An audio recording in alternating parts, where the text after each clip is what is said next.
Hello बच्चों, आओ आज इंटीजर्स का हम लोग पार्ट 2 शुरू करते हैं फॉर क्लास 7th, है ना। क्लास 7th के लिए है बच्चों। पार्ट 1 मैंने आप लोगों को बता दिया था।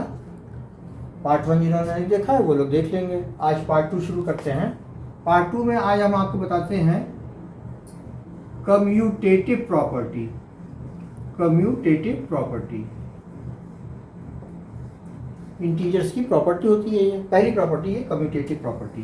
कम्यूटेटिव प्रॉपर्टी में कहता है कि अगर कोई होल नंबर है, इंटीजर्स का होल नंबर, तो उसको a प्लस बी के रूप में अगर हम ऐड करते हैं तो उसका वही आंसर आता है जो a प्लस बी का, वही b प्लस ए भी अगर हम ऐड करें तो भी हमको वैसे ही मिलेगा। बात समझ में आ रही है ना। जैसे अगर हमने लिखा for example 3 plus 5 can be written as 5 plus 3. In both the cases, we will get the answer 8. 3 plus 5 is also 8 and 5 plus 3 is also 8. अब देखो इसको थोड़ा सा और टिपिकल बना के आपको दिखा दूँ एग्जाम्पल। मान लीजिए -3 लिया मैंने और +5 किया, तो इसका आंसर क्या आएगा? इसका आंसर आएगा माइनस प्लस माइनस होगा, 5 में से 3 गया, +2 आया, +2 आया ना। अब इसी चीज़ को दूसरी तरीके से किया जाए, +5 - 3, आंसर कितना आया? 2 आया, आया ना 2। तो देखिए ये वाला केस अगर मान लीजिए a प्लस बी था, तो ये वाला केस जो था वो b माइनस ए था। और इन both the cases b plus A, in both the cases -+5, sorry, क्योंकि कम्यूटेटिव प्रॉपर्टी जो है वो एडिशन की प्रॉपर्टी होती है ना, a plus B plus B plus A. तो -3 + 5 किया अगर हमने, तो यहाँ पर हम क्या करेंगे? 5 प्लस -3, तो 5 प्लस और माइनस क्या हो जाएगा? -3 और ये 2। यहाँ भी देखिए 2 आया और यहाँ भी 2 आया। In both the cases we are getting the answer 2। Plus बच्चों बीच में लगाना होगा, क्योंकि कम्यूटेटिव प्रॉपर्टी का ये एक खास रूल है कि a और b दो होल नंबर हैं इंटीजर्स के, और उनके बीच में प्लस लगेगा, तो फिर अगर b प्लस ए करिएगा तो भी प्लस लगेगा। साइन अगर कोई है, माइनस है, ये माइनस है, तो वो आप लगा दीजिए अलग से ब्रैकेट में।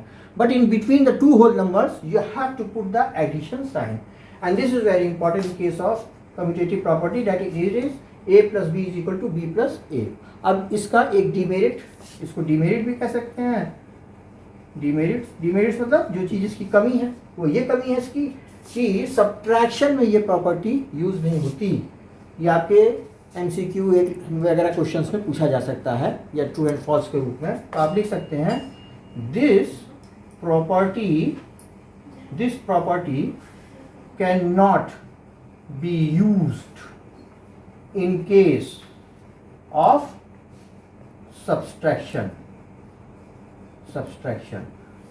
मतलब आप ये नहीं कह सकते हैं कि a minus B is equal to b minus A, ये नहीं हो सकता है। It is not possible. Example से देख लिया जाए। लोग बोर्ड मेरा छोटा पड़ता है, इसलिए मैं फिर से उसको रब करके ऊपर से बता रहा हूँ कि कम्यूटेटिव प्रॉपर्टी में आप सब्ट्रैक्शन यूज नहीं कर सकते। a minus B is not equal to b minus ए।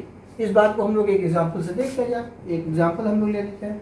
जैसे सपोज हमने लिया कि a इज इक्वल टू मैंने 3 ले लिया और b इज इक्वल टू मैंने -6 ले लिया, ठीक। अब इसको कम्यूटेटिव प्रॉपर्टी में हम लोग लगा के देखें, होता है। a की जगह 3 लिखा, यहाँ पर माइनस साइन लगाया, और b क्या है मेरा? -6 लिख लिया। इज नॉट इक्वल टू कह रहा है ना, चलिए अभी हम इक्वल टू करके देखते हैं होता है कि नहीं। फिर मैंने क्या किया?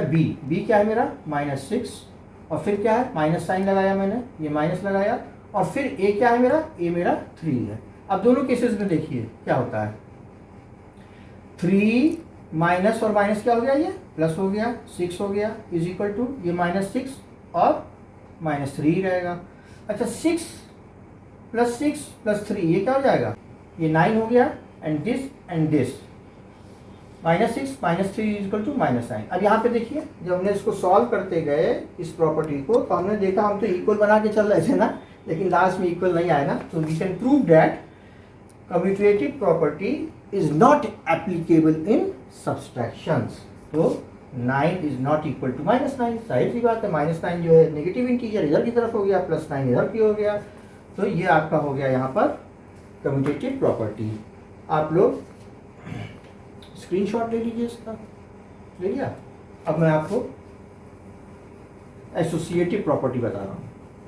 एसोसिएटिव प्रॉपर्टी, दूसरी property very important, associative property.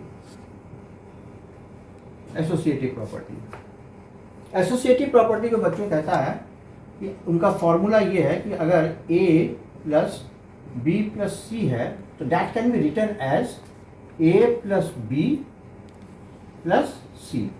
तो स्टूडेंट्स देखिएगा, यहाँ पर ये कह रहा है वो कि a के साथ b प्लस सी अगर दो प्रॉपर्टी है तो उसमें आप b या c में से कोई भी प्रॉपर्टी को a के साथ अलग से ऐड करके और दूसरी वाली प्रॉपर्टी को बाहर कर दीजिएगा तो भी आपका आंसर वही आएगा। That is what it is trying to explain in associative property. ये मैं आपको एनसीईआरटी की बुक से बता रहा हूँ, फिर मैं आपको क्वेश्चंस बहुत कराऊंगा। इसका एग्जाम्पल हम लोग देख रहे हैं।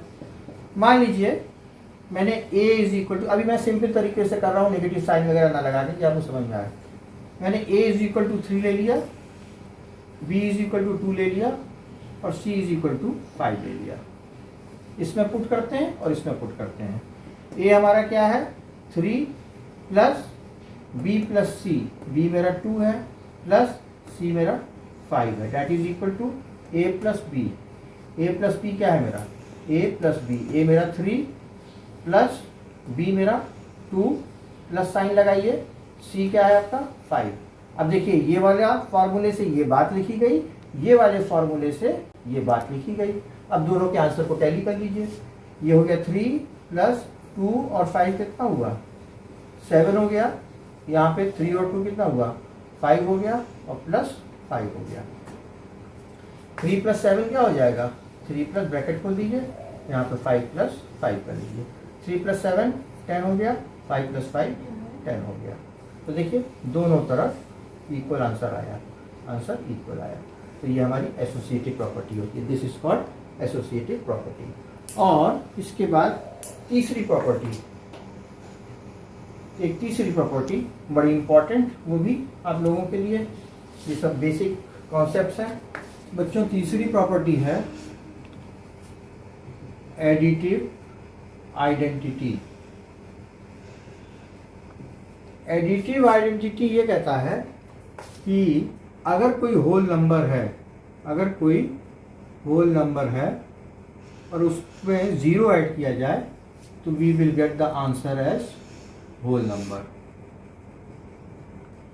होल नंबर में अगर 0, ये इसका फॉर्मूला ही समझिए, ये होल नंबर। जैसे for example 3 plus 0 is equal to 3 हमको मिलेगा, और ये 3 प्लस 0 इज सेम एज, इसको कह लीजिए 0 प्लस 3। 3 प्लस 0 भी आपका क्या होगा 3 होगा, और 0 प्लस 3 भी आपका 3 होगा। दूसरा एग्जांपल ले लीजिए, -2 plus 0 is equal to 0 plus -2। तो -2 प्लस 0 जो है आपका -2 होगा, और 0 प्लस -2 हो जाएगा, तो -2 इज इक्वल टू ये भी -2 हो जाएगा। तो ये आपका एडिटिव आइडेंटिटी हो गया। ठीक, तो एडिटिव आइडेंटिटी भी होगा आपका, एसोसिएटिव भी हो गया और कम्यूटेटिव भी हो गया। आई होप ये 3 प्रॉपर्टी से आपको समझ में आ गया। फिर मैं बाकी प्रॉब्लम्स कराऊंगा तो उसमें और अच्छे से एक्सप्लेन होगा। आज इतना ही रखते हैं, फिर इसका मैं पार्ट 3 लेके आऊँगा। Okay, thank you.